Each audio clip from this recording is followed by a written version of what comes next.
Okay, so let's take a look at the warm-up for today. So we need to determine which two statements must be true and which statement is a lie. It does look like it's doing domain and range. So see the first, the domain is all real numbers greater than or equal to -7 and less than and equal to 6. So let's first find the domain. So remember, domain is our x. We're going to take a look at what is the furthest to the left and the furthest to the right. So for domain, it does appear it goes from -7 to +6. Domain is x, and it includes -7, and it includes +6. So that statement, I would agree, is true.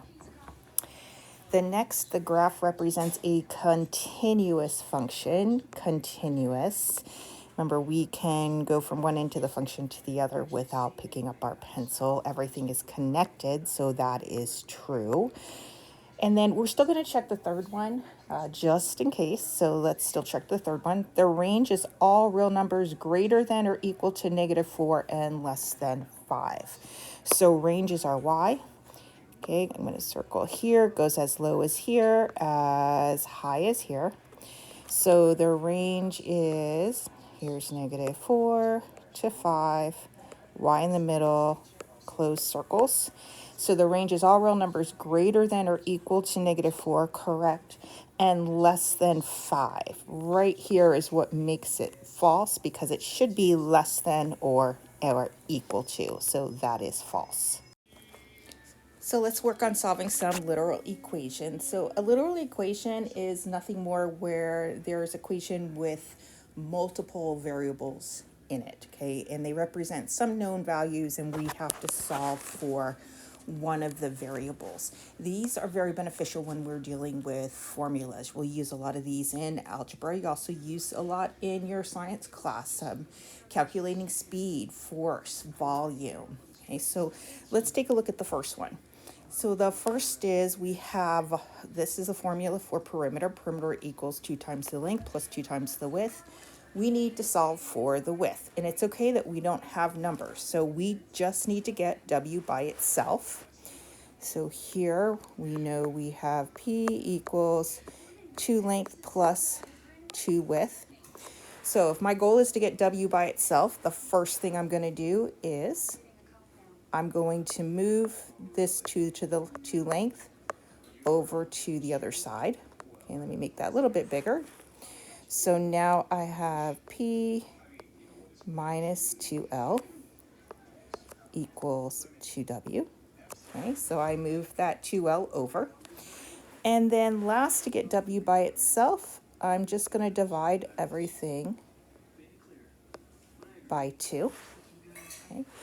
And this would leave me with P over 2 minus, I know 2 divided by 2 is 1, so it leaves me with L. And that's it. That says what it can get. I can also rewrite this, instead of P over 2, I can just rewrite that as 1/2 P. So if you wrote that, that's perfect. Same thing, minus L.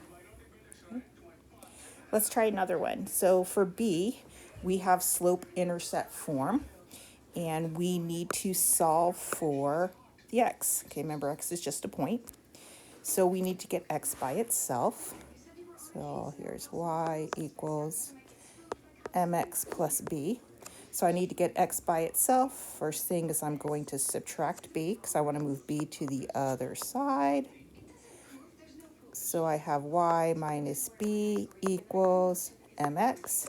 And now if I want x by itself, how do I get rid of the m? Let's simply divide everything by m. So I'm left with y minus b over m equals x. And that is it, y minus b over m. And let's take a look at the last one that we will do together. A equals 1/2 BH. I know how much you love fractions. So we have area equals 1/2 the base times the height. The first thing here I would do is I'm going to get rid of the fraction. Okay. How do you get rid of a fraction? Well, Remember, we just multiply everything by the denominator. Whatever we do to one side, we're going to do to the other. So if I multiply the right side, it gets rid of that denominator. And then on the left side, it leaves me with 2a equals bh. So now I'm no longer looking at a fraction. And I need to solve for b. So to get b by itself, I need to separate it from the h. So I'm just going to divide everything by h. And I'm left with 2ah, 2a divided by h equals b. And that is my answer. Okay, you try this next one. Interest equals principal rate times time. Go ahead and hit pause on this video and see if you can do it on your own. Okay, well, welcome back. So let's see how you did. Here is my I equals PRT. Remember, I want to get P all by itself, but R and T have attached itself. So the way I can do that is just to divide by RT. And what I do to one side, I do to the other. So now I'm left with interest over rate time equal P. And there I am, solve for P. Hope this was helpful. We will be doing a lot of manipulating equations in our next unit. So here are our reflection questions. This always gives us a reason why are we manipulating equations, and I just took the perimeter equation. We could have done these with any of the equations we solved on the previous page. So consider the formula P equals 2L plus 2W. What can be calculated using this formula? Well, we can find perimeter. If we know the perimeter and the length, we can find the width. We can, so, but the main thing we're finding here is the perimeter. We can find the perimeter here. Okay, and what variables need to be given for the formula to be solved as is? So if we need to find perimeter, what do we actually need? Well, we need to know what the length is and what the width is. And last, if we were given the perimeter and the length, what could we find? Well, if we're given the P and we're given the length, we could use those to find the W. And like perimeter equals 2 length plus 2 width. Just remember, we're going to subtract, right? P minus 2L equals 2W, and then divide everything by 2. And we have P over 2 minus L equals W.